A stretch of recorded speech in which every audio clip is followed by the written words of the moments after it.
right, everybody. Thanks again for your willingness to be here. I appreciate you. We're right back in the saddle. That's it. Oh, hush. So we appreciate you guys being here. So thank you guys. Happy Friday to you wherever you are in this brutal world. It is Friday. And of course, it's a happy Friday. Any Friday is a good Friday. You know, that's in my opinion. Any day is a good Friday. And you see behind me, it's a spooky background. I'm telling the computer to hush because the computer decided to interrupt me when I was trying to make my introductions. It's like, well, that's rude. All right. So it's Friday. Before we get into the spooky, scary stuff, let's get into the business aspects of it first, if you don't mind. Mr. Producer, roll that footage. Fans of Bishop James Long, the renowned exorcist and paranormal expert on KGRA Digital Broadcasting. Now you can carry his wisdom with you. Our Bishop James Long collection features blessed apparel such as St. Benedict hats and tees, as well as home items to protect and inspire. Elevate your spiritual journey. Go to kgradb.com/shop and discover the Bishop James Long merch today. All right, everybody. So for those of you who just saw that, here's what I want everybody to do. Everybody, please do us a favor. And I want you to go to that shop, kgradb.com. Moderators, if you can put that on TikTok, that would be wonderful. kgrad as in dog, b as in bicycle.com. All right. What you need to do then is click on the shop link. And then you'll see my name. Very simple. You click on my name. Now, we have a show page there. And as most of you know who follow, know that we are sponsoring the MKS Kids Foundation. It is an orphanage in Uganda. They are a nonprofit. They get no government assistance at all. No, I mean, they truly need our help. Thank you. So please understand that when you purchase these items, 100% of the profits that would go to me, we as a community, we are donating that to the MKS Kids Foundation, an organization. So again, so thank you, Jax. So again, it's KGRD. Yes, Mr. Producer. Oh, let me turn you up. Also, as of Monday, since you have the approval, you gave us the approval, we're going to be making these candles for Bible study and night prayer. Oh, that'd be fantastic. So now, so that will be on the KGREDB radio.com. In the shop. So excellent. Well, let me keep that up there. So guys, so when are we putting these candles up? As of this coming Monday, they'll be available. So this Monday, they are going to put, are these scented candles? Yes. Yes, they are. Unfortunately, I won't be able to bless them because they're not coming from me. They're coming from KGREDB radio, but that's okay. I can teach you guys how to, pray over the candles. That's not a big deal at all. But some of they're beautiful and they are going to be scented. And some of the writing is, "The Lord is my shepherd, I shall not want. He restoreth my soul" is another one. "I will fear no evil, for thou art with me. I will dwell in the house of the Lord forever, and my cup runneth over." So those are some of the things that's going to be on the candles. And you said that's going to be on Monday? Yes. Excellent. Thank you there, Mr. Producer. Appreciate you. Wow. So there you go, guys. And again, the fact that we are partnering with the MKS Kids Foundation, I think that's really wonderful. So make sure you go to kgradb.com. Click on the shop link. All right, click on the shop link. And you got your mug. Great, AJ. And then click on my name. And so let's help them out. I am trying to get everything ready for the next book that I have. It's a paranormal investigator kind of a guide. So I finished that book. I'm now doing the final touches on that, and then I'll be uploading that, and I'll be sending that. We'll get that put out in the publisher, and then 100% of that will go directly to 100% of that will go, of course, to the MKS Kids Foundation. So I think with that, we're going to be doing well. Certainly helping them out. I think that's the beautiful thing about this. Now, if you want to go to my website because you're really bored, have nothing else better to do, you can go to bishopjameslong.com. When I have the paranormal book up and running, by the way, there are 2 books that Judy Ann is in the process of editing for me. It is a demonology book, and 2, the book of Revelation.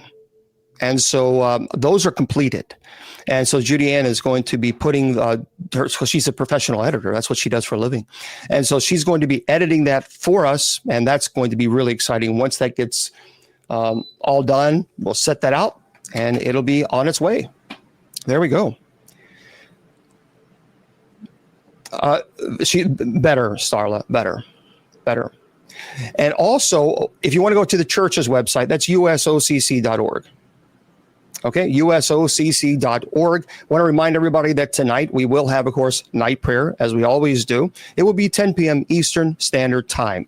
Now, listen very carefully. If you want us to pray for your prayer petition, then if you're on TikTok, you got to go to my profile right now. And you'll see the video that says, for tonight's night prayer, place your prayer petitions in the comments. But you got to do that now. Make sure you put your first name in there and just keep it, as limited as you possibly can. But make sure you have that in. Make sure you have that in by 8 p.m. Eastern Standard Time tonight for tonight's night prayer. For everybody else, all you got to do is go to usocc.org. And it says to become a parishioner, click here. It takes you to the Book to the Face group page. And then you will see Judy Ann. She posts the picture for today. It says, place your prayer petitions in the comments. Just please also, if you would, place them only in one place. Just either in TikTok or a Book to the Face. All right, fair enough? Fair enough. So I want to talk briefly about being, a little bit out of town, obviously, but still, I had my show on Friday. I don't like missing. I just don't like missing. Okay, and Mr. Producer is saying also, please keep an eye on the weather if you live in the Carolinas and Georgia, Monday through Wednesday. Mr. Producer, by the way, Mr. Producer, you want to tell them?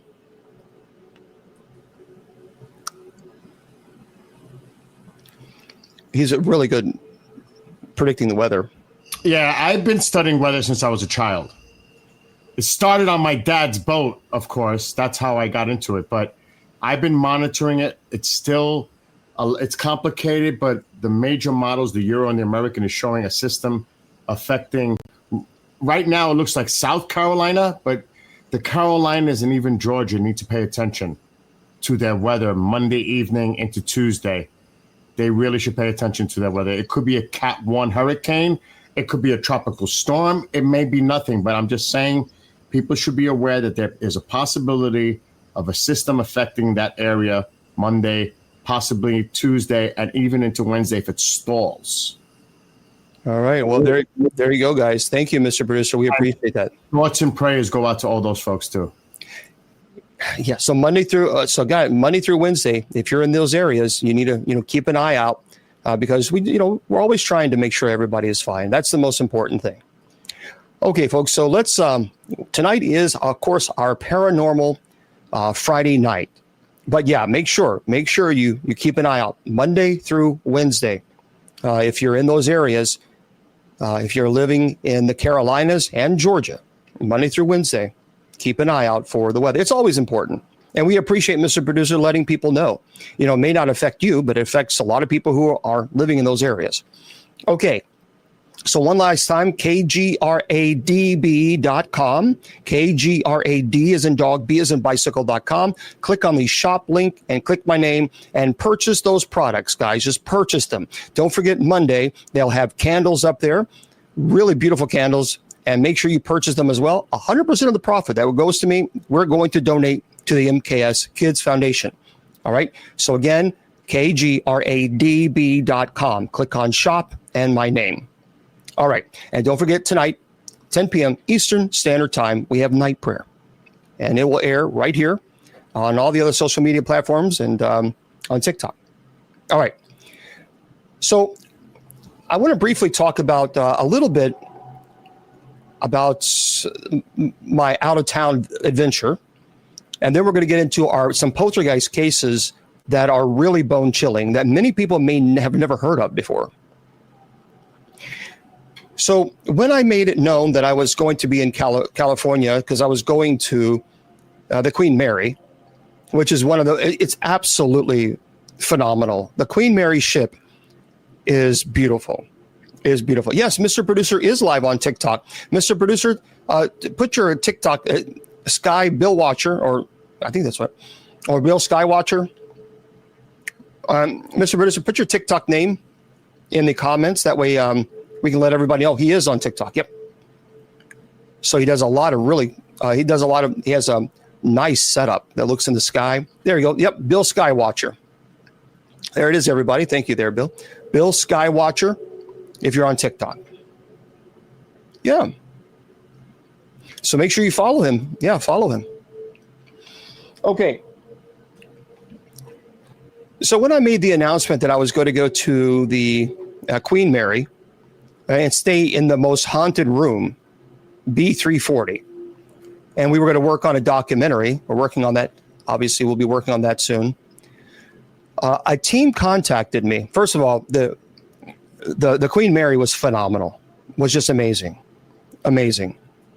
And it was so interesting because I'm just the type of I live in Kentucky. We're very welcoming. And, I had the door open in my room, B340, and people would come in and they would slowly approach the window and look inside. I'm like, well, come on in. And they really didn't know how to handle that, because someone was like, well, come on into the room, because it's very expensive. The room is not cheap. Most people who rent that room don't open it up and say, come on in, it doesn't matter. And we appreciate Judy Ann taking care of that, because Judy Ann will serve obviously as executive producer for that. But it was like, yeah, come on in. And that was a lot of fun. I met a lot of people. But a team in California that was relatively new contacted me and informed me that they were working a case. And the leader of the team knew, and he admitted, he said, we are in over our heads. Now, they truly believed it was demonic. Of course, I'm skeptical by nature, because I don't believe everything is demonic. And I think most of the time you can debunk the activity. So I said, well, just send me some preliminary findings, whatever you've found so far, just send them to me. And he did. Now, I am eventually going to, not tonight, because I have to get permission from the homeowners, and we're waiting for that to happen. I never, ever share information unless it's approved by the homeowners. But they capture some growls, loud bangings, like someone had taken a sledgehammer and hit on the outside of this house. I mean, it was, you could clearly hear it. One person got scratched. And so they asked if I would be willing to since I'm in LA, to help them with this case. It's no problem. So we did. I did the Queen Mary, and then after that, it was just kind of vacation time. But that Saturday, what I chose to do is go to this community, this little group. I met the homeowners. They were terrified. I mean, they were terrified. And what bothered me is, of course, no clergy was willing to help them, because they didn't belong to any type of church community. And because of that, there's no donation. So no clergy was interested in helping. So at that time, I'd already had plenty of information by the team that verified that this was demonic. There's no ifs, ands, or buts. I'm walking into a demonic case. And I knew that anyway. When I drove into the house, I felt that deep, oppressive feeling just right around the corner. It was that powerful. And I knew at that moment, okay, I'd already known this was demonic, but when I was, turning that lane, I was like, okay, this doesn't feel right. So, we have to always try to find out what happened. And I'll talk about that when we have the permission to talk more openly about the case. But so when I pulled in, so I can talk about my experience, but when I pulled into the house, there was a top floor, and there was a big window on the bottom floor, and then the top floor. Both of them had kind of big windows, and on the top floor, there was something bad about that room. I mean, I could feel it. And I didn't know anything about this. So when I pulled into the house, the team came out, and they were kind of shaken up. I could tell. And so I asked them. I said, I'm getting ready to perform the minor rite of exorcism, and I need some assistance. If you cannot be here with me, that's fine. But I need someone to assist, because when you have, the sensor, and you have, because they had everything. I asked them, you got to have this, and they had it all. So I can't hold all that stuff plus the book. And so the team lead and the assistant said, yeah, we'll both help. So I spoke to the homeowners before we started. I asked them if they wanted to be a part of it. Absolutely not. They were terrified. I mean, they were physically shaking. Physically shaking. And they just said, please, whatever you need. They're very kind, and just that clergy was willing to help. So I told them, I said, well, do you have any family that you could stay with in the next 24 hours? And they did. So they stayed away from the family. They gave us the whole run of the house. During the minor rite of exorcism, so we had a digital recorder that always plays. And we play what's called the Litany of the Saints. So, St. Michael, pray for us. St. Raphael, pray for us. St. Mary, pray for us. St. Joseph, pray for us. And during the Litany of the Saints, the investigator had, of course, a digital recorder. They played it back. Number one, you hear a growl. You also hear a very clear, I think it's clear, EVP that says, don't listen. It was very violent. So we started in the basement. What was interesting is that room that I saw when I pulled up, that room was the most active room, because I told them, don't tell me the most active room. I want to be able to walk in and see if I can have that feeling. And I knew upstairs was bad. And upstairs was the most violent activity. So we started in the basement, and we worked our way up to the room. When we were walking upstairs to the top floor, the team lead, the founder of the paranormal, let out this scream, and he was right beside me. So I needed him right beside me, obviously, to hold the pail so I can bless it with the holy water. He was right there with me, and he was holding it. I saw him. So in other words, there's a reason why I'm stressing this. He let out this loud scream. I looked over to him to my right, and you could clearly see it was almost like a knife had been taken to his skin and just sliced. Thankfully, it was more of a superficial cut rather than one that needed stitches, but it bled. I mean, it was, you could clearly see this. And he was wearing short sleeve. So before we even started, I always check. That's just something that I check. If someone is with me, I just, briefly glance, at the arms to make sure that people are not doing this for attention, because some do. There was nothing. He had no scars. He had no scratches, nothing. And he was holding the pail. And when we were walking upstairs, he screamed, and he said it was like fire that just cut right into him. And I saw it. And he started bleeding. So we had to bandage him up. And he said, I can't do this. I can't do this. I can't do it. So I had him, and the rest of the team. By the way, they're no longer doing paranormal investigations. But I finished. So I said, okay, you guys need to go out and I'll just take the pail and I'll put it upstairs in the room, and I'll finish this. And so they were outside, and he was in tears. It frightened him that much that he was with the team and he was in tears. And not so much because of the pain, but because they were so terrified. And so I went upstairs and I continued the minor rite of exorcism. I heard bangs and growls and the smell of rotten flesh. So that took about 30 minutes or so upstairs. Completed that. Definitely felt extreme pain in the back. So it was attacking, because I have stenosis and degenerative disc disease.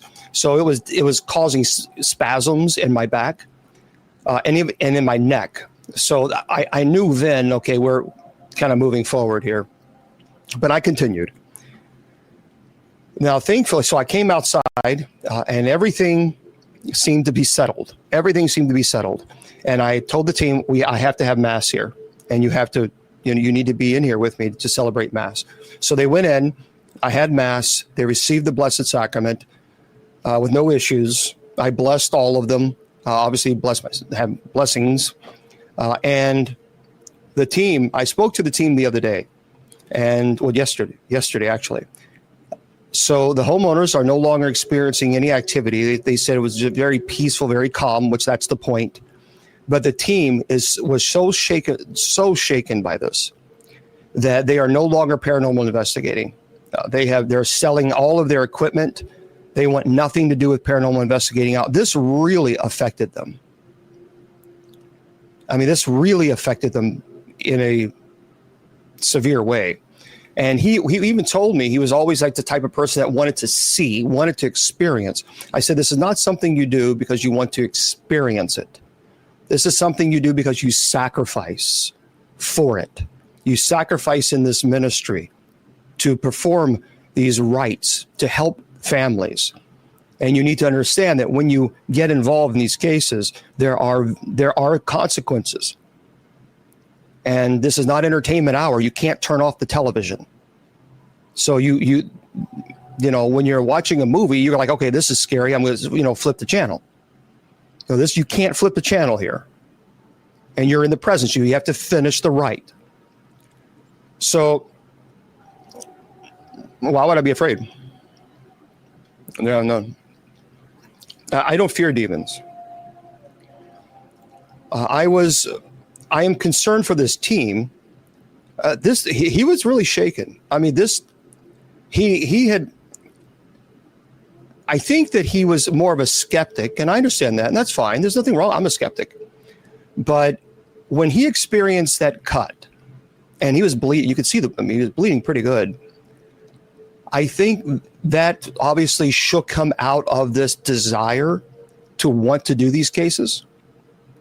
And I think that affected him in a way that, it was a life-changing moment for him. Yeah, so as far as how it happened, we believe there were teenage kids involved. And I think based on, it's like pulling teeth sometimes because they don't want to admit that they did something. And they got pretty heavily involved in with their friends and curses and placing curses, thinking that nothing will come of it. There were some people at school that they didn't particularly like. And so they decided that they were going to place a curse on these people that were kind of bullies. And I think that really, to me, that was the only common denominator that I saw that perhaps maybe given that invitation, the family was not involved in general in heavy black magic or any of that stuff, Ouija boards, nothing like that at all. They're very devout Christians. But one of the teenagers was a little bit, got a little bit involved with some activity that he shouldn't have. And I think that's really, and what was interesting, here's what also is very fascinating. I have found that the majority of times when you're working cases where people place curses on others, it usually, not all the time, it's usually a young teenage girl for whatever reason that's being bullied or harassed or something. It's very rare that I run across cases where it's a young teenage boy. But in this case, it was. And he had some friends that I don't think were the best influence. And I think that's really where it started. But this family experienced, and I can't go into great detail because the family hasn't released permission. So I'm always kind. But they had an animal, they had a dog that was affected violently by the situation. I will tell you this, the dog was so affected, meaning that it was targeted, that the dog wouldn't go into the house anymore. And this was a house dog. So this was not an outside dog. the every time the family tried to get the dog to go inside the house, it would whimper. I mean, it would whimper horribly. And so they eventually had to leave the dog in the mother-in-law or the mother, and leave the dog over there because the dog wouldn't go inside. So they don't know how long the dog had been targeted, but clearly there was something, and there was no indicator at all, nothing, that these people did any type of, were evil to this dog at all. This dog was clearly pampered, extremely pampered, well taken care of, deeply loved. And so I saw no red signs or flags rather that would indicate that they did anything to this dog. But based on what I saw and experienced, the dog, by the way, after the minor rite was over, the dog went back into the house. So after the blessing was done, after the mass was done, the dog was able to go. It was, the family told me it was a little hesitant, but then went into the living room and, sniffing around, and then went into the dining room, and then it just started kind of like the tail was wagging like crazy, and it was like it felt like it was at home. These guys, here's the deal. I know people often tell me that they want experience. They want experience, and they just want to see it. I'm telling you now, be careful with what you wish for. Because this team was really affected on a deep, deep psychological level. The team founder is still struggling. I mean, terrified. And they're terrified because, they have a family, and they're scared that, being involved in this case could have consequences. So I did, of course, I blessed them and taught them the epiphany of the doors, the blessing of the doors, chalking of the doors. And of course, if they need help, then, I'll always be there to help them. But that's the thing you got to understand when you're working these cases. This is not entertainment hour. And I understand the skepticism. I get it. I'm skeptical. So when people tell me that, they had the chair being thrown across the room, unless I see it, I don't believe it. Because that's just my nature. I'm very skeptical. But in these cases, and for the record, and again, I want to make this very clear. And this is why I say this all the time to people, not to brag, but to explain. So those of you who follow me know that I have a doctorate of ministry. I have 3 master's degrees. I used to serve as a college dean, an academic dean. I don't get paid for this ministry. I don't charge. And I don't receive a stipend. I don't receive a salary from the church. I do this ministry 100% free. 100% free. I've been doing this for 25 years, and I've never charged 1 penny. Matter of fact, I have paid out of my own pocket to get to these people's homes. And here's why I say this. I say it because there's no ulterior motives. Well, you do it for fame. If I do it for fame, you do fame to make money. That's the whole point of fame, to make money. Well, if I don't charge, then there is no money to make. It doesn't make a whole lot of sense. I can understand if I charge $5,000 for a minor rite of exorcism, then people could say, aha, that's why you're doing it. And they would have a valid argument. But I don't charge.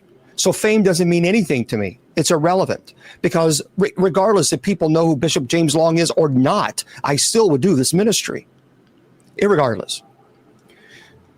I do this because of what I've seen and what I know.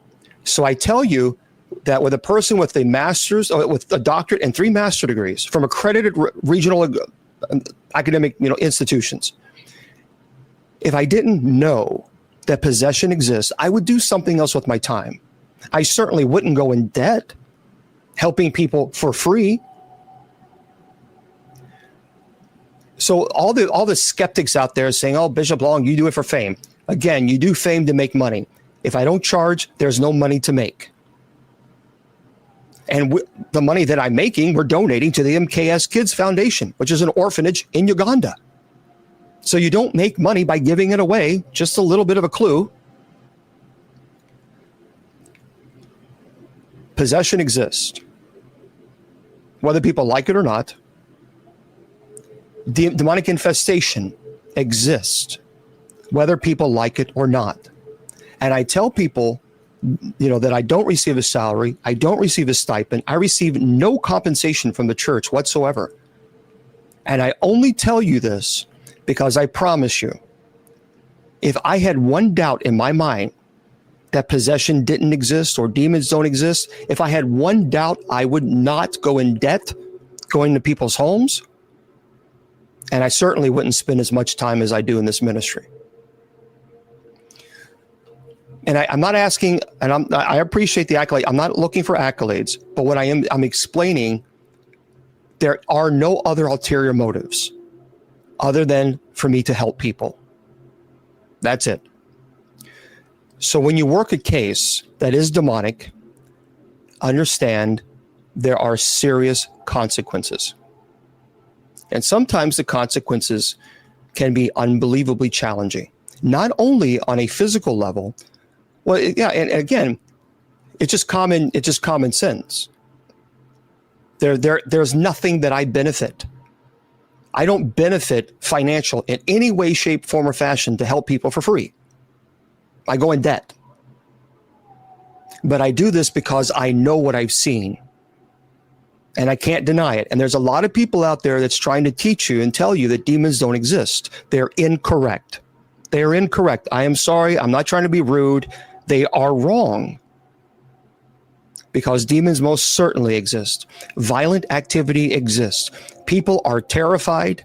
Possession exists, whether people like it or not. I know it makes people uncomfortable, but the truth is the truth.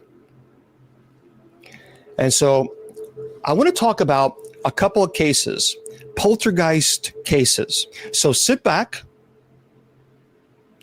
maybe turn the lights down, enjoy your cup of beverage of, even if you like apple juice or whatever it is that you enjoy. And I want to talk about some poltergeist cases. Now, poltergeist means noisy ghost. It is not a ghost at all. It is negative energy that an individual is omitting, and it causes supernatural activity. For example, you're walking down the street and someone is walking towards you. You don't know that person, but you know you don't want to know that person. That's energy. That's all energy. Or a person can walk in a room, not say a word, and just their energy just draws people to them. Positive energy. The number one form of destruction with poltergeist is fire. In every case that I've worked with poltergeist, fire was always an issue. Electrical appliances causing shortage, going out, sparking, the flames causing fires. Fire is the number one form. And also light bulbs popping. But tonight I want to tell you a story that is not only terrifying, but true. A story that shocked an entire town, that made its way into newspapers across Canada, and that still to this very day has no explanation. Yep, Lisa. All right, so hang tight with your questions. Let me get into this. Here we go. Remember, friends, this isn't folklore. This is just a campfire tale. This is documented historical account of a young woman named Esther Cox, who lived in a quiet little town in Nova Scotia in the late 1800s. What happened to Esther would make her one of the most famous victims of violent poltergeist activity in the world.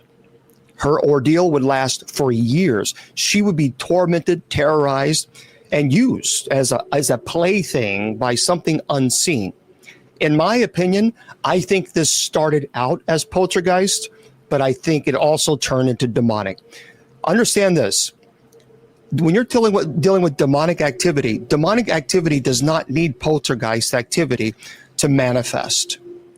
Poltergeist activity is, for example, the light bulbs popping or something occurring, but there is no intent behind it. It is activity. Plates being thrown, it is activity. With a demonic, there's intent behind it. You are the object or the target in which the object is being thrown. And right now, TikTok, We have chat on for everyone, but I will turn sub chat on in a heartbeat if it gets rude. I'm just giving everybody, just giving you a heads up now. So let's set the stage. Thank you, guys. Picture the town, Amherst, Nova Scotia, in the year 1878. It was a small settlement, perched in the wind-swept Maritimes, where winters were long and brutal. The nights came early, and the streets were lined with modest wooden houses. There were blacksmiths, shoemakers, shopkeepers. The clip-clop of horses on cobblestone echoed, through the town. The air smelled of wood smoke.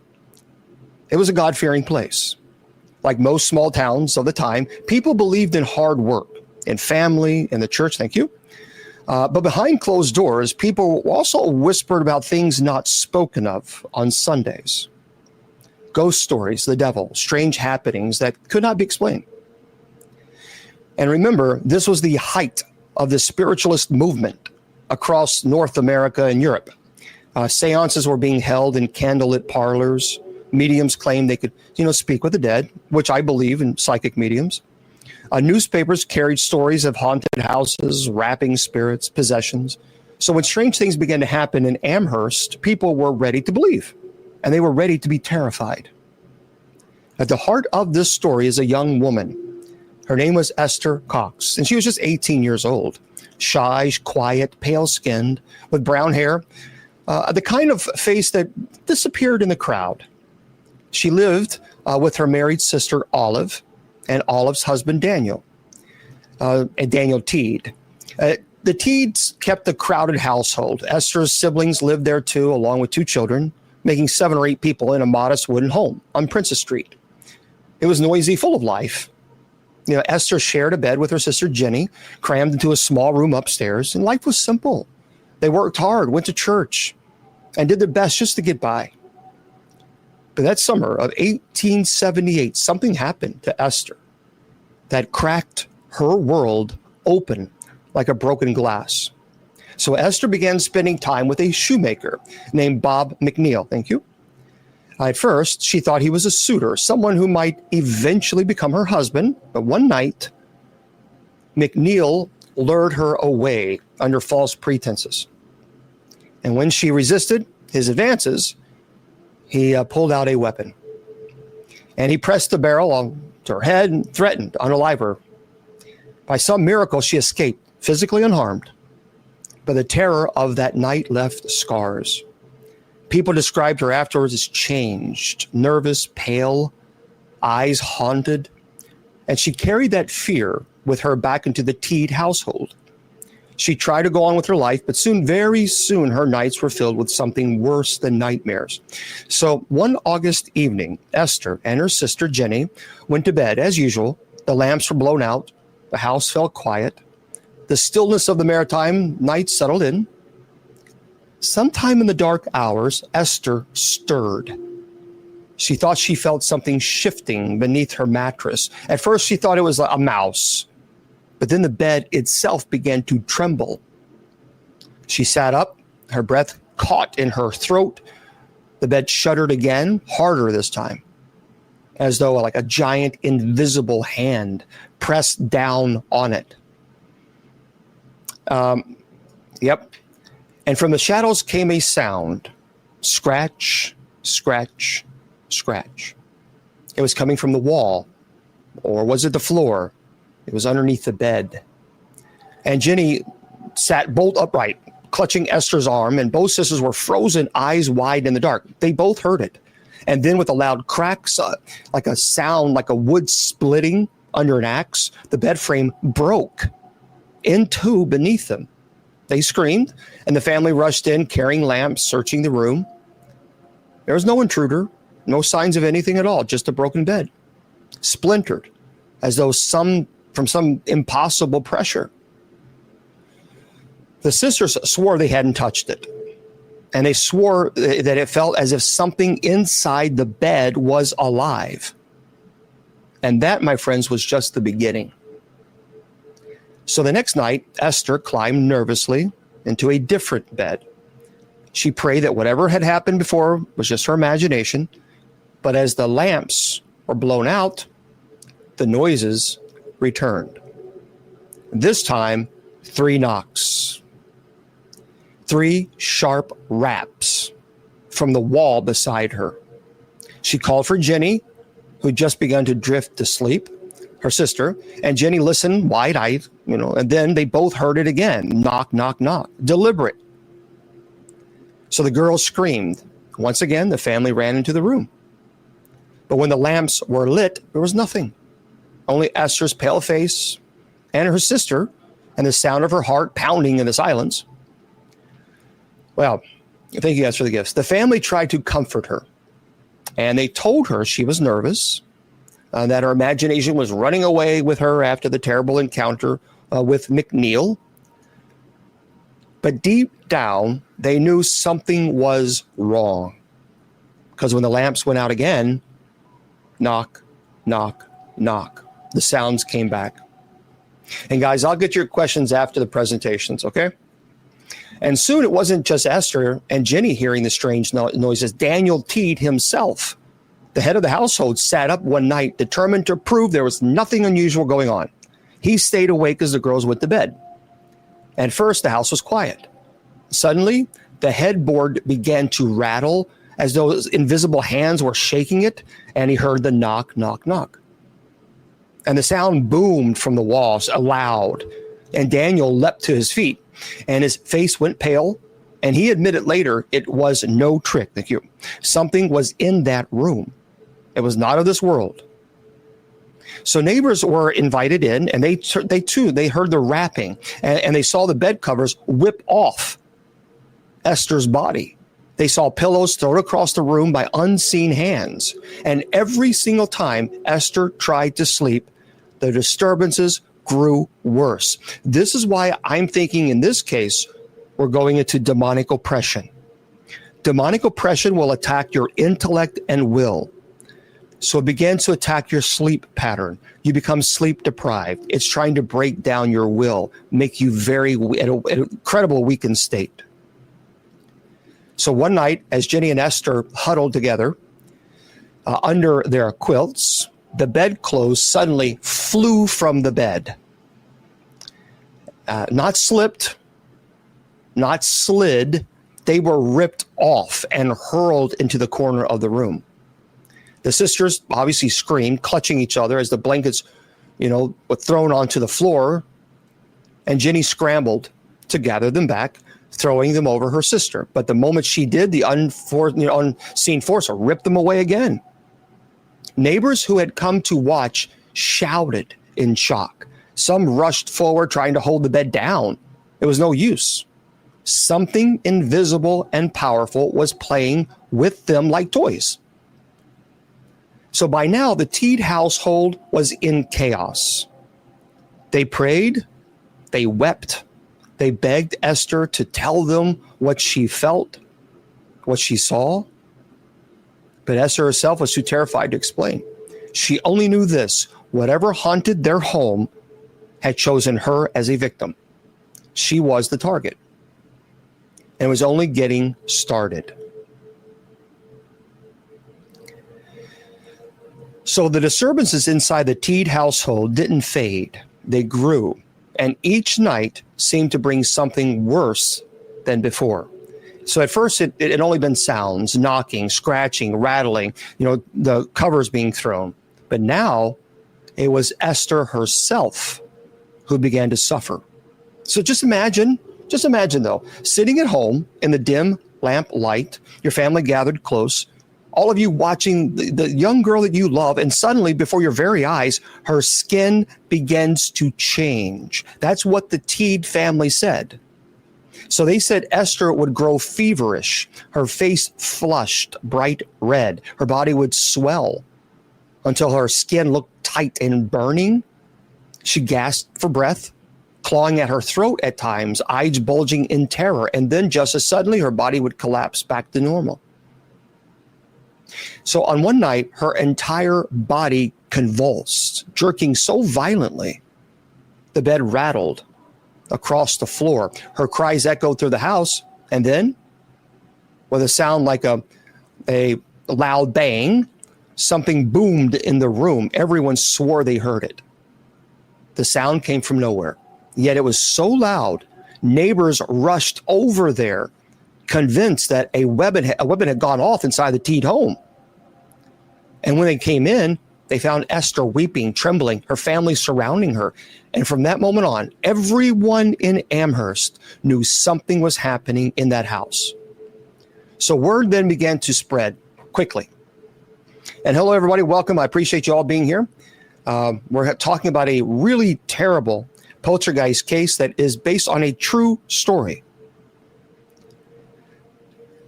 But people were whispering about Esther. You know, the shy one, the nervous one, the one who, after nearly being unalived by her suitor, now seemed haunted by something. And neighbors begged to come inside. And first, the Teeds resisted, ashamed, fearful. But as the attacks grew bolder, they allowed visitors. And at the top of the hour at 8 p.m. Eastern Standard Time, we'll do one more kind of commercial for our KGRADB radio family. So we'll do that in about 15 minutes. And so in the flickering glow of oil lamps, men and women from town sat in the parlor, crowded in the bedroom, watching, listening, waiting. And they swore to their dying days that what they saw was real. Listen to this. So the townspeople saw this. Knives leaping from the kitchen and plunging into the floor. Thank you. I have seen that before in a demonic case. A heavy bureau sliding across the room without human touch. A chair tipping over violently. No one was near it. One man shouted into the darkness, "If you are truly here, show yourself." Friends, and instantly 3 deafening knocks pounded from the wall. You understand that when you do this, you are inviting. That is very dangerous.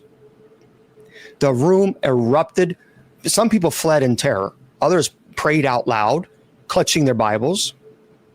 All of them knew that Esther was in the grip of something far beyond the natural world. Now, I want to remind everybody that our dear sister Tracy Ann, that is in here. There you go. I just pinned it. Oh, I couldn't pin it. Well, Sister Tracy Ann, she does our rosaries on TikTok, 6:30 p.m. Eastern Standard Time. I believe it's 6:30. Make sure you follow her. So, Sister Tracy Ann, if you could just put all the hours and dates and the time, and then we'll let everybody know about that. Okay? So let's go back into this. So soon, the raps and knocks began to form answers. The family realized that the spirit, or whatever it was, could communicate.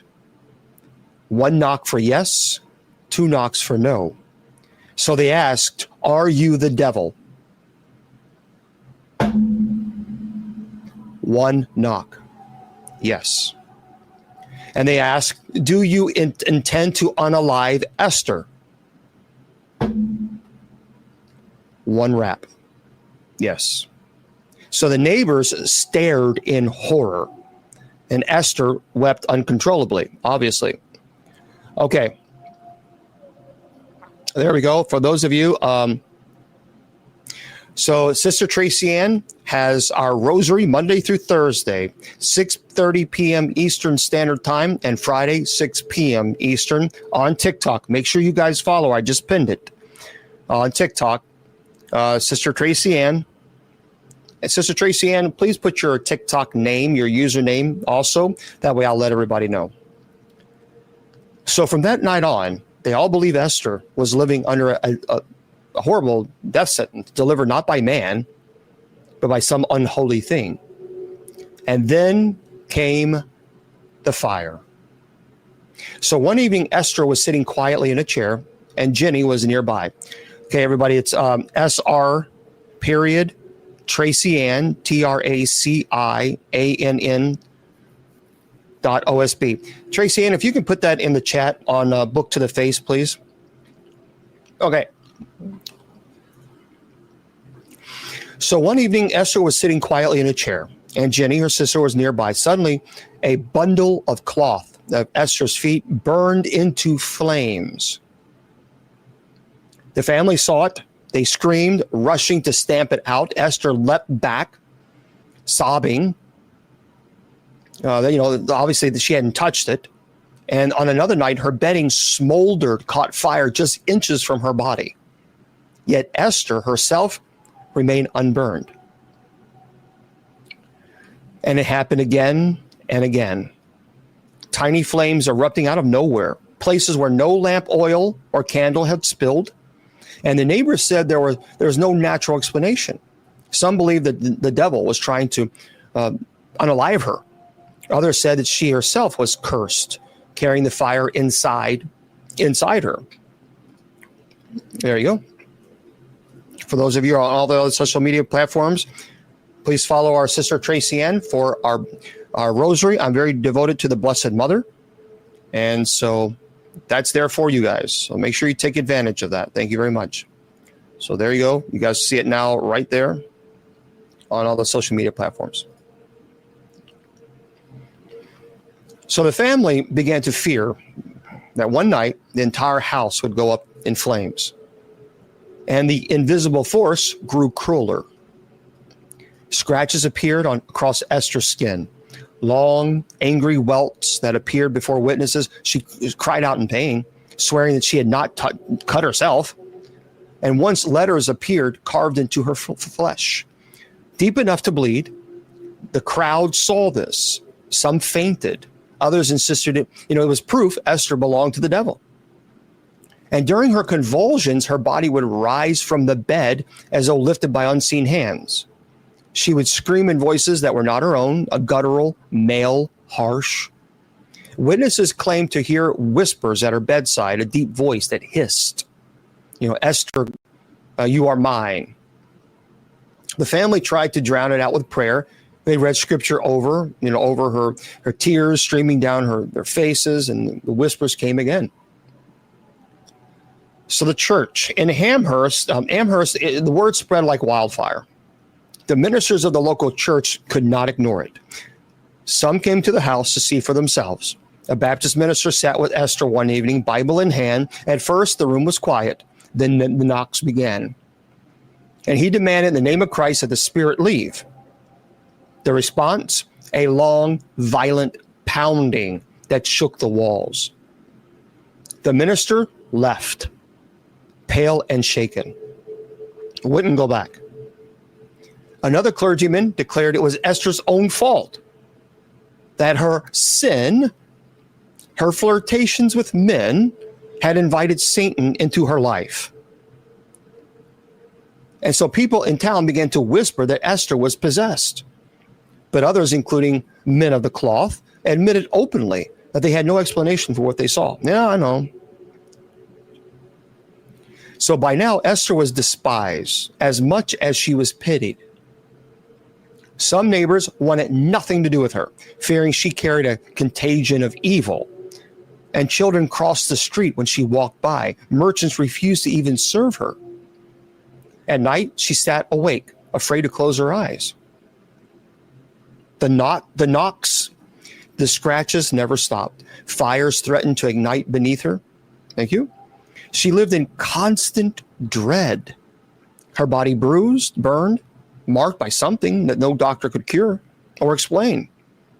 And the worst part, she knew that she could not escape, because wherever she went, the thing followed her. And the Great Amherst Mystery was no longer a family's private nightmare. It was a town-wide panic. It was about to draw the attention of the outside world. Now, this is where the outside world steps in. Investigators, journalists, finally Walter Hubble, the man who turned Esther's ordeal into the most famous ghost story of the Canadian history. So by now, the Teed family lived in a state of terror. Every night, Esther cried out. Every night, knocks, whispers filled the rooms. Every night, the neighbors wondered if the devil himself had come to Amherst. Well, we'll get there, Jane. The local gossip had spread beyond Nova Scotia. Newspapers from Halifax to Boston carried headlines about the haunted girl of Amherst. Soon, strangers were arriving at the little town. Curious thrill seekers, skeptics, ministers, even scientists, all hoping to witness the phenomenon for themselves. And many of them would leave changed forever. Now, one of the earliest witnesses was Dr. Edwin Clay. He was a respected physician. Clay came to the house one evening, determined to explain the strange illness of Esther. He examined her as she writhed in pain on her bed, her skin breaking out in blotches. He checked her pulse, tried to calm her, and then right in front of him, the pillow under Esther's head suddenly burst into flames. So Clay leapt back, nearly falling over. Ginny screamed. The family rushed to smother the fire. The doctor stood frozen, staring at the smoldering cloth. And later he admitted, "I can offer no explanation. What I witnessed was beyond the laws of nature." Others followed. Neighbors came with lanterns, shopkeepers, farmers, all hoping to prove it was a hoax. But time and time again, they swore under oath that they saw objects fly through the air, furniture move on its own, Esther's skin carved with phantom scratches. Even police officers were called. One constable later testified that he saw a chair levitate and smash against the wall, and he insisted he could find no wires, no trickery. And the testimony just piled up. So the church could not ignore the hysteria. Some ministers preached from the pulpit, listen, that Esther was possessed, a sinner punished for her vanity. One clergyman declared the devil was using her body as a stage to frighten the faithful. Others were more cautious. A few prayed over her, pleading for deliverance. They read psalms aloud while Esther convulsed, begging the spirit to depart. But instead of leaving, the spirit seemed to grow angrier. So during one prayer session, a booming voice filled the room, though no one's lips had moved, and the words were very clear. "Leave her be, she is mine." So the congregation recoiled in terror. From that day, many of the townsfolk believed no prayer, no sermon, no holy water could save Esther. She was cursed. So the press swarmed the story. Reporters from the Amherst Gazette wrote about unearthly manifestations. Halifax papers sent men to interview the family. Some arrived skeptical, expecting to expose a fraud. But when they found, it was harder to dismiss. One journalist described sitting in the tea parlor, notebook in hand, when he heard the sound of heavy boots pacing across the upstairs floorboards. No one was up there. Another reporter swore he saw a potato lift itself from a basket and hurled across the room, striking the wall with a sickening thud. So by the 1870s, spiritualism was already sweeping North America. Seances, mediums, but this was no parlor trick. These were violent, dangerous manifestations witnessed, not just a few, but entire groups. And soon, a man named Walter Hubble would take the case into his own hands. So Walter Hubble was an actor by trade, the man of words and drama, but he also had a fascination with the supernatural. And when he had heard about Esther Cox, he packed his bags, traveled to Amherst, determined to see the truth for himself.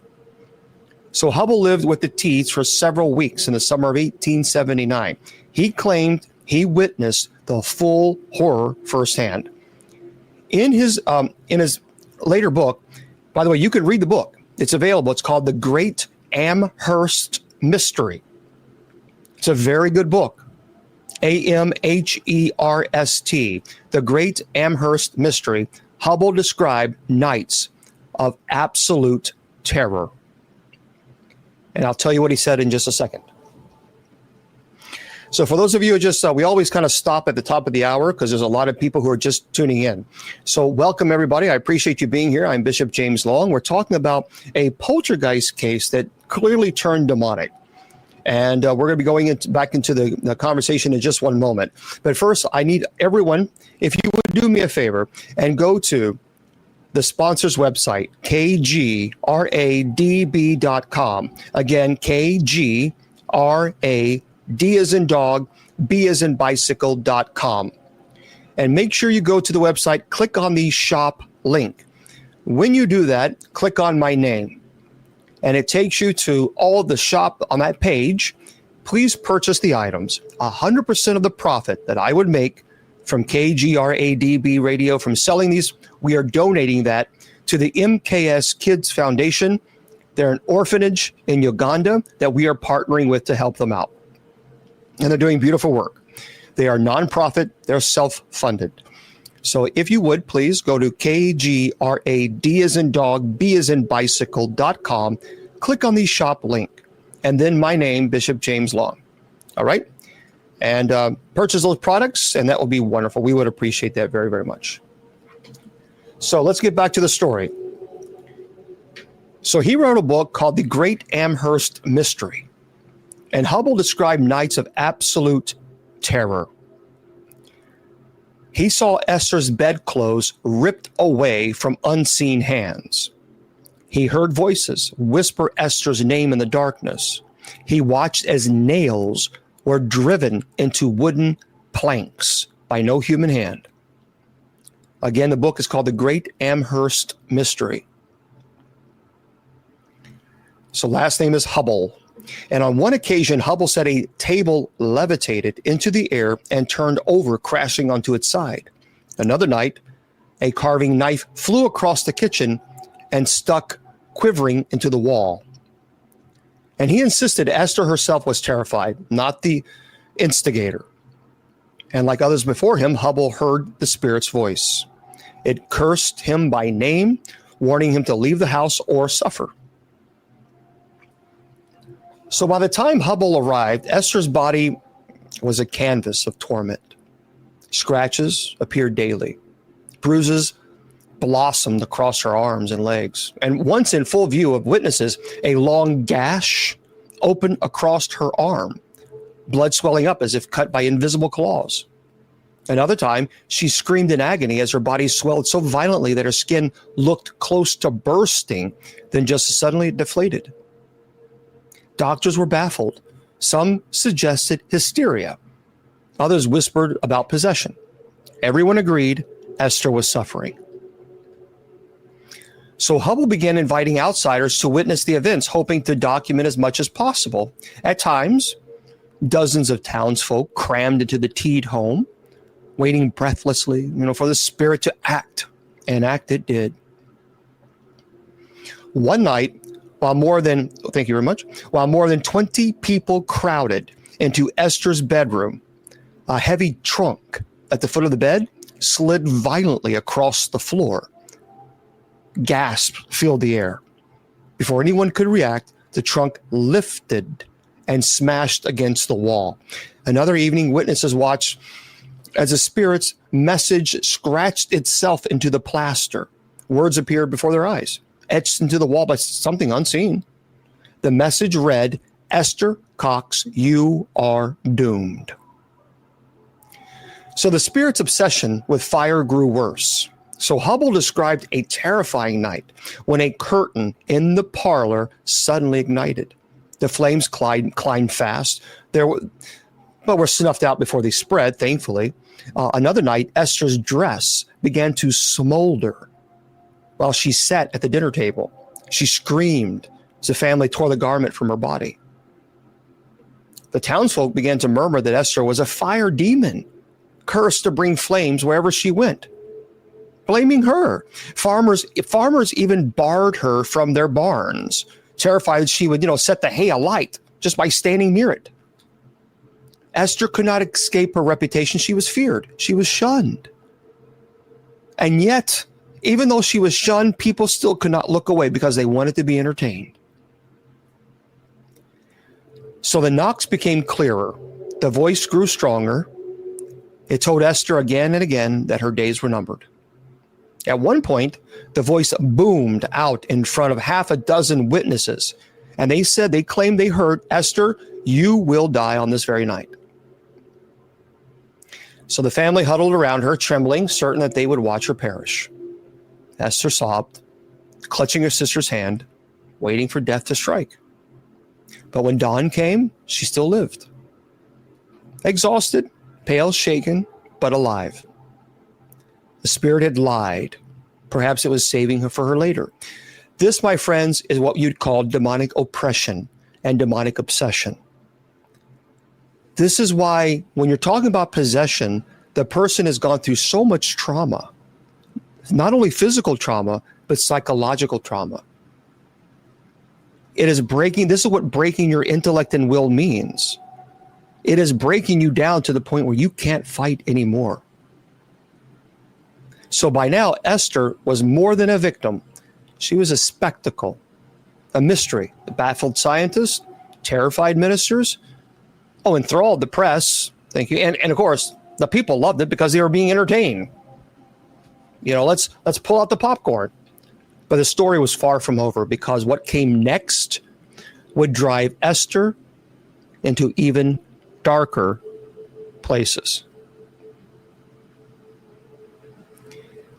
So this is the final and most terrifying phase of Esther's haunting. So by the summer of 1879, Esther Cox was the most feared young woman in Nova Scotia. She had lived through flames, bruises, blood, voices that promised her passing. She had been studied by doctors, prayed over by ministers, watched by crowds and journalists and strangers for entertainment purposes. But the haunting was not finished with her. If anything, it was only growing darker. So the family had endured enough. Night after night of screaming, fires, violence left them shaken and exhausted. Their home had become a public spectacle. And while the haunting threatening to destroy everyone around her, Esther agreed to leave. She went to stay with friends and relatives, hoping that this demon would stay behind. It didn't. At every new place, the same torment followed her. At a neighbor's farm, potatoes hurled across the kitchen. Her sister's Olive's house, boots stomped across empty floors. At another friend's cottage, raps, knocks echoed through the walls the moment Esther stepped inside. The truth became clear. Esther was not just a victim, she was the center. The haunting clung to her like a shadow. So Walter Hubble, the actor turned investigator, continued to document every detail. And he described one night in particular. Esther was lying weak in her bed, whispering a prayer, when the sound of scratching filled the room. Everyone froze. Slowly, letters carved themselves into the plaster wall. The words appeared as if drawn by invisible claws. Esther Cox, you are mine to unalive. The witness stared in horror. One woman fainted. Another ran, screaming from the house. Hubble stayed. And he later wrote that in all his travels and all his years of performance and showmanship, nothing ever equaled the dread that he felt in that moment. Then, strangely, there came a lull. Weeks passed where Esther was left in peace. She laughed again, visited friends, even dared to hope nightmare had ended. And this is what happens with demonic entities. It's like dangling that little carrot just to attack again. Peace was not what the spirit had in mind. So Esther took work with a local man named John White, and she hoped for a change of environment would bring change of fortune. For a short time, things seemed better. But then, in late 1879, disaster struck. A sudden fire broke out in the White's barn, spread quickly, flames consuming wood and hay. Neighbors rushed to help, but the building was badly damaged. Whispers began immediately. The townsfolk didn't ask how the fire started. They asked who, and their eyes all turned to Esther. So word spread that Esther had set the fire. Some said they saw her near the barn that day. Others muttered that whenever she went, fires started. So whether she had anything to do with it or not, the town was already ready to blame her, and the local magistrate charged her with arson. The trial that followed was a sensation. The same girl, once thought to be the victim of the devil, was now treated as the devil's accomplice. Terrible. In court, Esther sat trembling as witnesses testified. They painted her as unstable, dangerous, a menace to the community, even though they had the audacity to do this, but they had no problem sitting here watching the show as it unfolded right before their eyes. So they saw the activity. Her defense was weak. She had no way to explain that the fires which plagued her life were the work of something unseen. The verdict? Guilty. So Esther, the haunted girl of Amherst, was sentenced to 4 months in jail. Imagine a thin, nervous young woman locked in a cold cell, surrounded by stone and iron. Some whisper that she deserved it, that she had faked the haunting all along, and now justice was finally served. Others pitied her, believing she had been punished for what she could never control. In the end, Esther served just 1 month before being released for good behavior, but by then the damage was already done. Her reputation was ruined. She would never again be free of suspicion. And after prison, Esther lived quietly. She moved away from Amherst, working here and there, thank you, marrying more than once, raising children of her own. And though she never again suffered the full terror of the Amherst haunting, she carried the scars with her. And in later years, she rarely spoke of it. Perhaps she wanted to forget it. Perhaps she knew that no one would ever believe her. She passed away in 1912 at the age of 52. But her story, her nightmare, lived on. So Walter Hubbell published his account in 1879, titled The Great Amherst Mystery. It was filled with chilling descriptions of what he claimed to witnesses. Now, skeptics accuse him of exaggeration, even fabrication.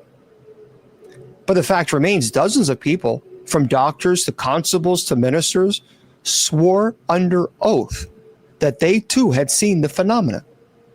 And to this day, no one has ever offered a satisfying explanation. Some say Esther was a fraud, a desperate young woman scarred by trauma, seeking attention. Others say she suffered from hysteria, a medical term of the era used to explain what doctors could not understand. But then, how do you explain the fires, the voices, the carvings on her skin that people saw? The truth may never be known. Picture it now. A dim little house in a quiet town of Nova Scotia. A pale young woman lying in bed, trembling as knocks echoed from the walls. The air thick with smoke from a fire that no one lit. And voice whispering in the dark, Esther Cox, you are mine to unalive. The Great Amherst Mystery remains one of the most terrifying unsolved hauntings in history. And whether you believe Esther was cursed, possessed, or simply broken by tragedy, one thing is certain. For years, something stalked her in the dark. Something that no prayer, no doctor, no prison could explain. And when you turn off the lights tonight, when you lay down in your bed, alone with your thoughts, ask yourself, is it true or not? All right, friends, what a terrible, terrible story, but true. And these are the stories that I love to present to you guys, because when you have this conversation, it is frightening. But based on, thank you very much. Thank you, MJC. For those of you who know, I keep thinking of my friends there on TikTok are offering gifts. I think something happened. were far too many people that experienced it. And because of that, I think there were also a lot of people that took advantage, which is a shame. Oh yeah, I do night prayer. Yeah, I do night prayer. Sister Tracy Ann does the rosary. So Sister Tracy Ann, she always prays the rosary. Please join her Monday through Thursday at 6:30 p.m. Eastern Standard Time. She's on TikTok, and she prays the rosary at 6 p.m. Eastern Standard Time on Friday. Okay? All right. No, we have some articles that we haven't got to. Thank you, guys. Thank you for the gifts. I appreciate them very much. Okay. So a lot of people prayed, "Where is God?" Here's what I believe, Jane. This is what I truly believe. Spiritualism at this time may... I will. I've talked about the Salem witch trials, but I'm going to be doing that in October when we get closer to Halloween. What I believe was, because spiritualism was so heavy during this time, there were a lot of seances. There were a lot of things that people were doing that they believed that, they could communicate to the spirit world. And in my opinion, I think this started as a poltergeist because of her trauma, which would explain the basic behavior that a poltergeist would start out as. But I think that people went in there and began doing seances and things of this nature to try to communicate, because they didn't understand poltergeist. Thank you. They didn't understand poltergeist at that time. And I think they thought they were trying to communicate with this poltergeist.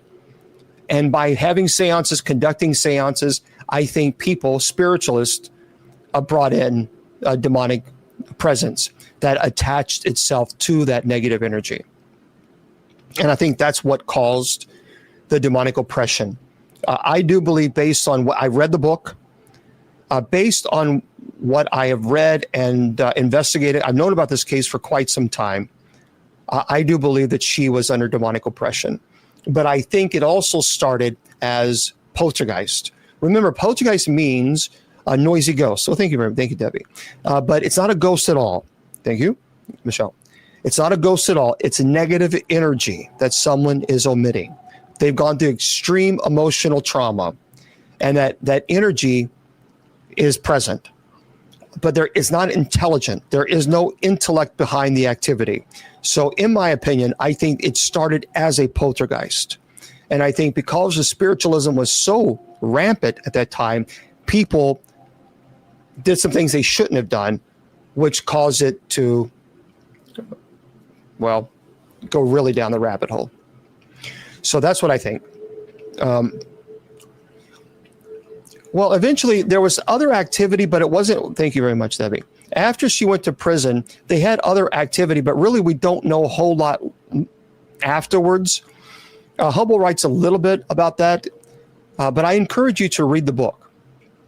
It's a fascinating read. And he writes in great detail as well. But basically what I have, they broke her down, no question. But I think that's what happened. It started as poltergeist, and it ended with a actually demonic entity that was causing extreme oppression and obsession. This is why when you're performing an exorcism, thanks guys, when you're performing an exorcism, you have to be very careful. And I'll tell you why.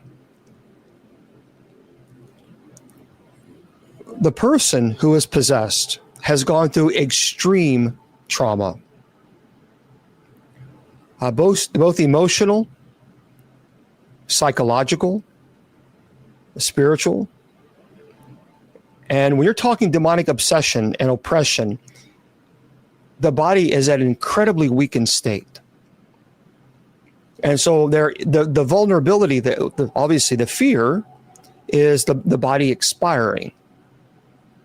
Because obviously we can only sustain so much. Thanks. So I think when you're performing an exorcism, this is why I always have someone who is medically trained to monitor the vitals of the possessed, because I don't know if the person is having a heart attack or stroke. And so I need someone there to monitor. Now, it is frightening for them too. And so when I speak to the individual that is medically trained, it doesn't have to be a doctor, but someone, CMT, I mean, somebody who is certified, they are fully aware that by being present, they're putting themselves at risk. And there are times I've had in my 33 exorcisms that I performed, there was one time that the person who was there, I had two people, and the person who was, monitoring the vitals, making sure the person, the heart rate was good. And during the exorcism, the person started like a guttural growl, and it was a deep, really deep, unnatural growl. And the eyes were closed, and he was checking the heart rate, checking the pulse. And the person opened their eyes. It was all white. It was all white, like a zombie looking thing. That freaked him out so much that he went back, almost fell. And he said, I'm done. I can't. And he left.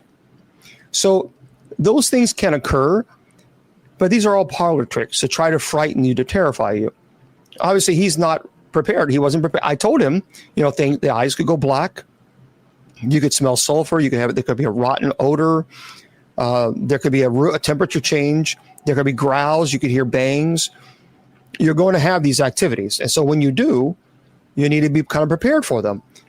You can tell somebody that, but when you're actually in the room and the hairs are standing on the back of your neck, and you know that you're in the room with something very evil, and then the person opened their eyes, you're thinking that you're going to see, pupils, but solid white.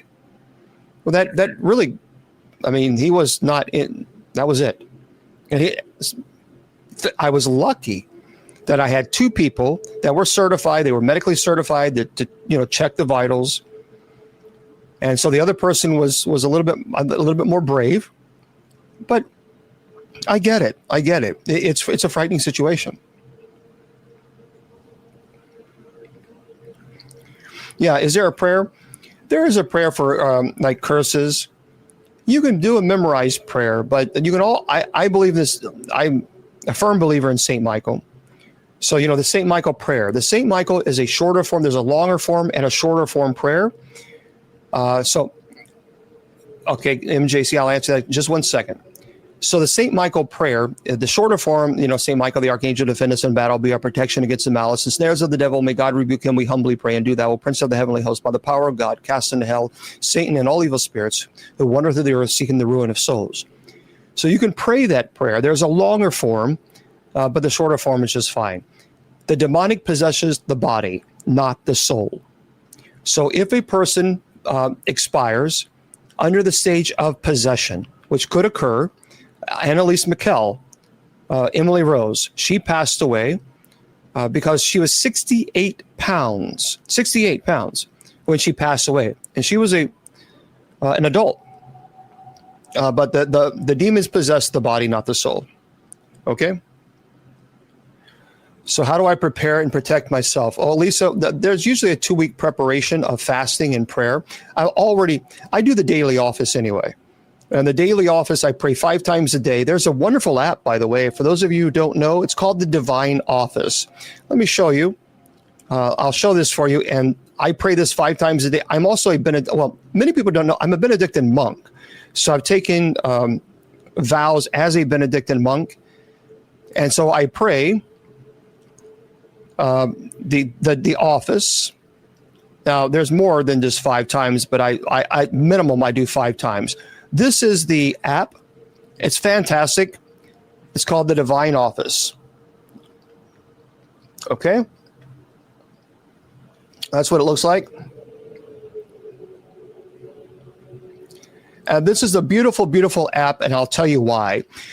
You don't have to have anything. You don't need to do anything. All you need to do is open the app. So I'll show you guys. So as an exorcist, I pray the daily office every single day. And, oh, come on, not now. Just stop. I'll show you guys what it does. It is a fantastic app, by the way. I encourage you Yeah, a lot of people, it's very simple. I'll show you, Donna. I'll show you in just 1 second. So there is, Elisa, there is a form of prayer and there's a fasting. We already know about the case, so we've already led up to this. So we try to make sure that, we limit our exposure to people, the crowds, because I don't want to get sick, obviously. You can catch, COVID or a flu or something like that beforehand. So you certainly don't want to do that. But this is what I'll show you. So let me open up the app. Okay. So I've already prayed these. And so you can kind of get an idea. That's why there's the check marks means that you've already prayed them. So that's what it looks like here when you open up the Divine Office. But what you do is, that just really brightened up, and that was interesting. So what you do is Office of Reading, like morning prayer or evening prayer. You just click on the evening prayer and you can open it up. And you can even hear it. Friday, evening prayer. See that?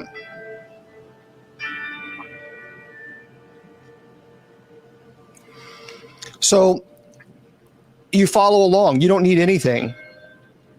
God, come to my assistance. And then you, oh Lord, make haste to help me. This is what the app looks like. One more time, I'll show you.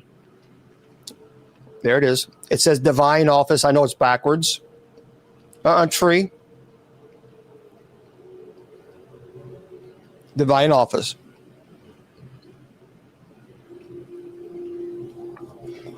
This is what we pray at night. So Monday through Friday at 10 p.m. Eastern Standard Time, we pray night prayer. It's also known as Compline. That's the official term, Compline. But that's what we pray every Monday through Friday at 10 p.m. Eastern Standard Time. And we gather as a community. We pray for your prayer petitions. And that's, again, Monday through Friday. But anyway, it's free. You don't need to know how to do it because the script is already there. The script is there for you. So there you go. What can I do before the dog comes home here? Donna, I have no idea what you're referring to. Keep in mind that I have two computers and I have a lot of chats here and a lot of chats here. So I have multiple guys. Come on. Divine Office. Moderators, if you can just, So moderators, if you can just put that in there, Divine Office. So there we go. If a soul can be possessed, bodies are possessed, the soul doesn't belong to demons.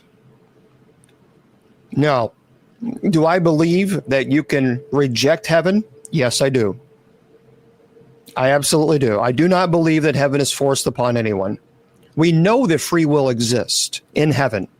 We know this because if free will didn't exist, then Satan could not have fallen.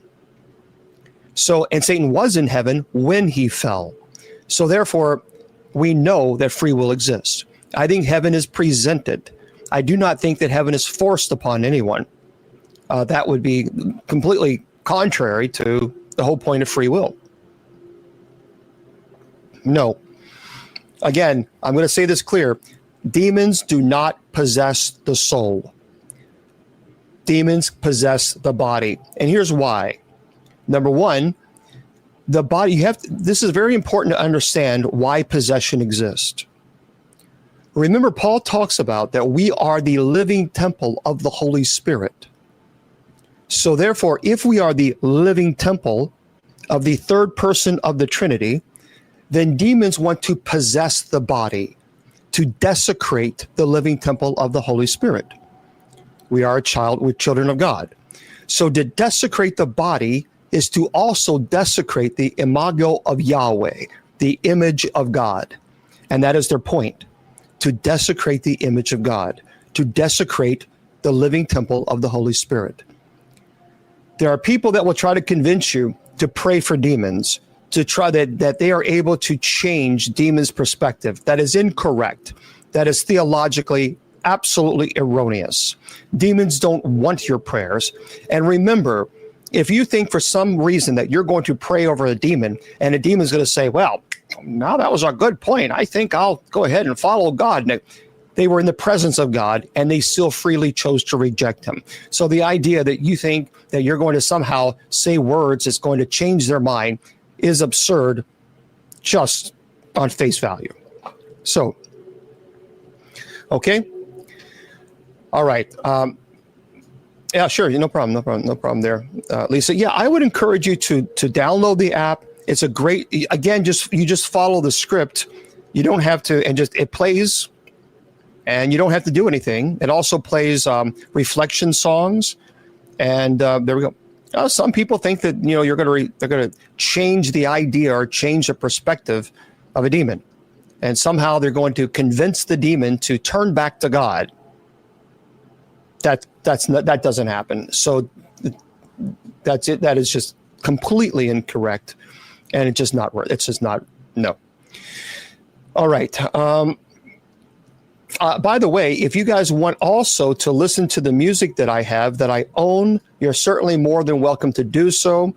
You can go to bishopjameslong.com. If you go to bishopjameslong.com, and I wrote some music. And so you just scroll down and it says here, all songs are copyrighted. Enjoy. Click here to listen. You click there and it's on SoundCloud. And all the songs that I've created, Mr. Producer's created some songs from my understanding as well. But you can go on over there and enjoy if you like. Okay. Well, I don't know. Sometimes I think I don't know what's going on with SoundCloud, but I'll have to look at it, so I don't know. Is it true that Satan? Yes, absolutely, Starla, no question. Because Satan offers you a crossless life. Satan convinces you that you don't need suffering, you don't need a struggle, that there's no reason for you to struggle, and that he will offer you a crossless life. But ultimately, he offers you lies. And that's all he offers you. Yeah. Okay. Yeah, I mean, you got to remember, sometimes the devil allows people to live a life without trouble because he doesn't want them turning to God. So their sin is like a jail cell. Seems all nice and comfy. There's no need to leave. The door's wide open until one day the time runs out. The cell door shuts, and suddenly it's too late. So you need to be very, very careful. And you got to remember, I want everyone to understand this. Is God a part of your life, or is God the center of your life? There's a difference. And when some things are a part of your life, that means that there are other parts of your life that are not important or that's not present. Going to church once a week at Sunday doesn't make God the center of your life. It makes God a part of your week. And praying for a meal is nice, but that doesn't necessarily make God the center of your life. It makes them part of your day. So when that makes God the center of your life, that's the question. What makes God the center of your life? It's when in every situation you think of God and pleasing God with whatever decision you make in life. When you do not give God full authority over your life, then you give the devil a chance for robbery. And that is the God's honest truth. All right. Now let me go into, for those of you, by the way, for those of you who don't know, we talked about this the other day. The house that we all know, very, very interesting situation. This is by Marija. A piece of paranormal history is going up for auction this Halloween. How to do what? I keep you got to give me the full sentence, because remember, I have multiple chats open, so I don't know what you're referring to. Donna, was it Donna or Donna? Just give me one sentence so that I can figure out what you're asking. Because just parts of a sentence, I have no idea what you're referring to, because I'm juggling so many different chats. All right. So fall is here. It's officially spooky season. It's a piece of paranormal history is going up for auction this Halloween. So as soon as September 1st hits, which it has, it's about Halloween time. Some people will wait for fall to arrive, but it's fun season. So let's jump right in. What makes the Conjuring series so terrifying is that it isn't just another made-up Hollywood ghost story. It's actually rooted in real events. So the movies are inspired by the case files of Ed and Lorraine Warren. Those of you who know me know that I was friends with Lorraine. I did not know Ed. But back in 1971, the Perrin family moved into the 19th century farmhouse in Rhode Island, and there they reported a series of chilling encounters with spirits. And as things continued, renowned paranormal investigators Ed and Lorraine were called in to study the case. And it said they conducted a seance in hopes of cleansing the home. Well, this, of course, is the home that inspired the very popular movie franchise. And the house is now going up for auction on Halloween. So if you have, I don't know, $1.5 million or something in the bank, you might want to consider, if you're interested in that kind of stuff, purchasing the house. Andrea, by the way, she's a friend of mine, and she has a show here on KGRADB. She lived in the house. I tell people this all the time. If you really want to know what happened in the Conjuring house, then buy her books. She grew up there. It's House of Darkness, House of Light. It's a 3-part series. They are fantastic. Andrea Perron, Perron. So I encourage you, if you really are interested in the whole Conjuring franchise, get the books. You're gonna read it from her perspective. She remembers pretty much everything. And thank you there, Donna. She remembers a lot. And so she's having some health issues, so let's continue to pray for her, certainly. And but House of Darkness, House of Light. If you really want to know, then purchase her books. And by the way, I also encourage you to purchase books from a good friend of mine, Jason McLeod. Jason McLeod, he actually studied under the Perrons. Under the Warrens. And how you spell his last name is MacLeod. Jason McLeod. A very cool person. Yep. I'm sorry, MacLeod. It is the Dark Siege. They're called Dark Siege. MacLeod, yeah. And so I encourage you, if you have not, go to his site. It's called darksiege.com. And he is a friend of mine. And these books are fantastic. They are cases that he worked. And I'm telling you, I promise you guys, listen to me carefully when I say this. If you buy these books, you will not want to put them down. I read the first book, Dark Siege, and let me tell you something. I had such a difficult time putting the book down. The way he writes, it's like you can picture this. It's like a movie. It's amazing. It is amazing. And the other book he has is also very intense. It is a continuation. But I encourage you, make sure you pick up the books. So it's Dark Siege, and I think you're going to really enjoy them. As a matter of fact, I've endorsed them. And he has a part 2, Dark Siege, The Nightmare Returns. And this really has a succubus situation. So what is the name of it? What is the name of it? Just the St. Michael prayer?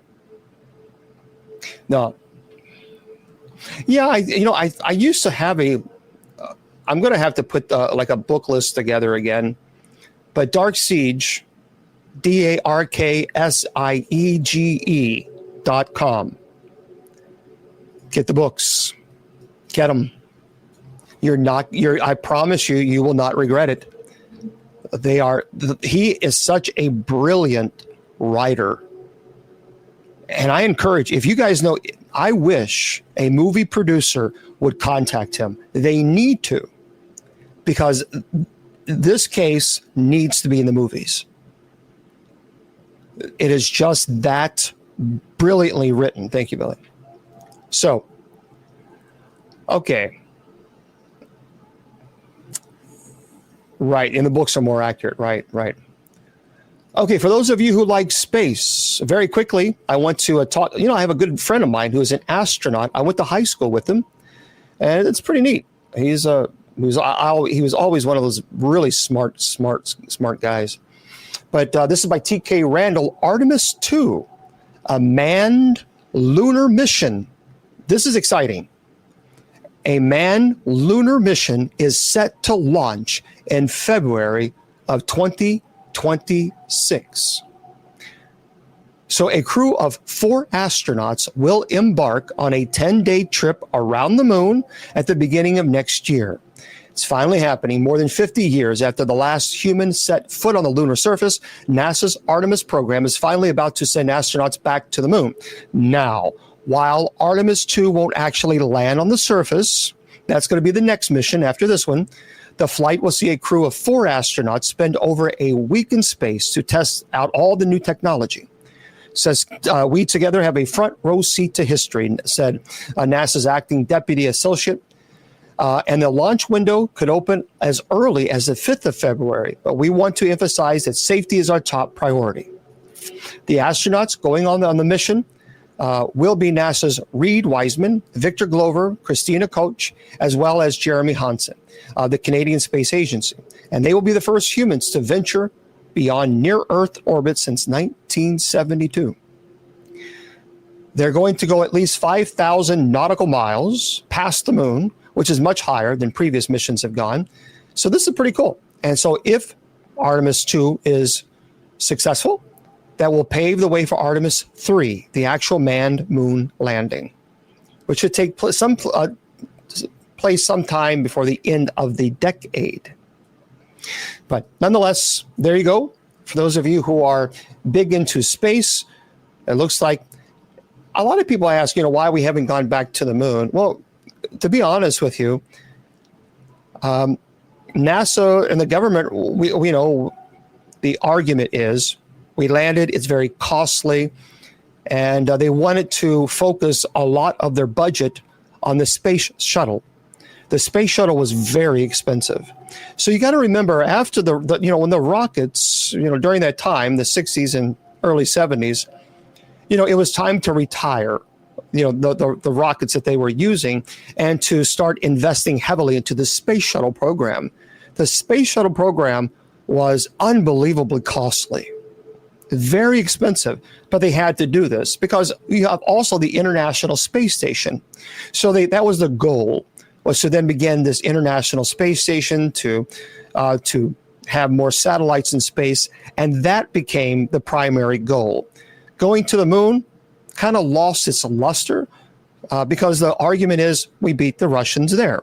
So therefore, because it's so costly, that they wanted to allocate those funds to the space shuttle program and to the International Space Station. That makes sense on a logical side, but I know there's a lot of naysayers out there. I get it. But nonetheless, that is a logical explanation as to perhaps why we have not gone back. Okay. So I know there's a lot of people. There's a lot of people that say we never landed on the moon. But here's the deal: what a lot of people don't know, you can actually see the Voyager. You can see several of the aircraft, the craft that was there. You can see other things that were there. So that we now have telescopes that are strong enough to where you can actually see it. You can even see the tracks. So you're right. So I get it. I understand the naysayers, but at the same time, I think that there could have been something there. No question. All right.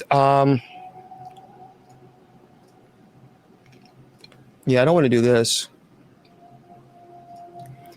I'm trying to. I want to see which one I want to do here. The last thing. Oh, by the way, this is crazy. Listen to this. If you've not seen the show Westworld, now that is an adult-oriented show. I'm going to tell you now. It's called Westworld. Kids should not watch this. TK Randall writes this. This new super realistic robot face is straight out of Westworld. A firm in China has developed human-like faces for robots that are eerily realistic, capable of expressing emotions. So a future dominated by lifelike humanoid robots has taken one step closer to reality this week, following the release of a new video showcasing a state-of-the-art robot face. Developed by Chinese firm Ahead Form, the face is able to express subtle emotions, looks so realistic, it's almost good enough to fool someone into thinking that it is a real person. I've seen the video. Watch it. It says, not too difficult to imagine future humanoid robots using this type of facial technology. The only head version of a head form Origin M1 is a face robot designed for research, interaction, and high-end display scenarios. It integrates a full facial actuation system with up to 25 micro motors, enabling lifelike expressions, blinking, and eye movements. Embedded RGB cameras inside the pupils provide visual perception, while built-in microphones and speakers support real-time audio interaction. You need to take a look at this. It's called a head. When you go on a tube to the U, a head form Origin M1. It is, I have to say, it is very interesting. Okay, for those of you who are listening to this on podcast, we want to say thank you for being with us, and hopefully that you all have a wonderful and beautiful evening. Let me close this up. Okay. Remember, folks, I want to remind everybody that tonight at 10 p.m. Eastern Standard Time, we're going to come right back on air for our night prayer. And hopefully you'll join us. We'd love for you guys to be there with us. If not, I understand. Completely no problems. And we'll be here Sunday at 6 p.m. Eastern Standard Time on TikTok only for Mass. We'll have liturgy in the private chapel. And then 8 p.m. Eastern Standard Time is Bible study. TikTok, stay with me. I'll stay with you guys for a little bit longer. For those of you on all the other social media platforms, remember, I tell you all the time, your value does not decrease based on someone's inability or refusal to see your worth. You are priceless, and don't let anybody tell you or convince you otherwise. Good night.